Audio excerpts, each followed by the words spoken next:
ప్రకృతి వ్యవసాయంలో భాగంగా రత్నచోడి వెరైటీని మనం ఈ భాగంలో పండించడం జరిగింది. రత్నచోడి వెరైటీ ఇంతకుముందు కారులో మనం చికోలా కోయిలా పండించడం జరిగింది. ఇప్పుడు రత్నచోడిని వేయటం జరిగింది. చూడండి, ఎటువంటి ఎరువులు వేయకుండా.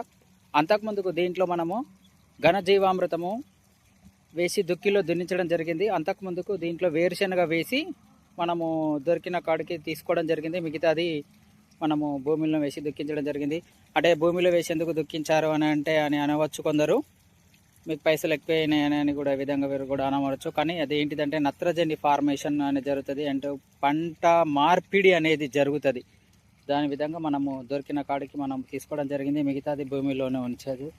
సో దాంట్లో భాగంగా మనం గమనించవచ్చు, అక్కడక్కడ కూడా మనం ఇందులో కూడా వరాల వంటి వేరుశనగ అనేది మూలవడం జరిగింది.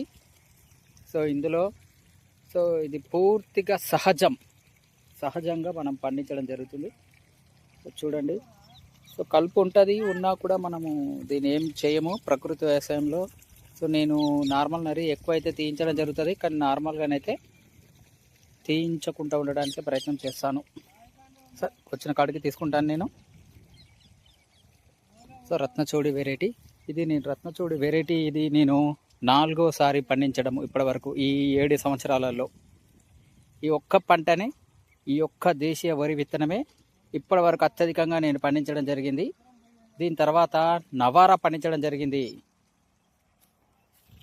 చూడండి,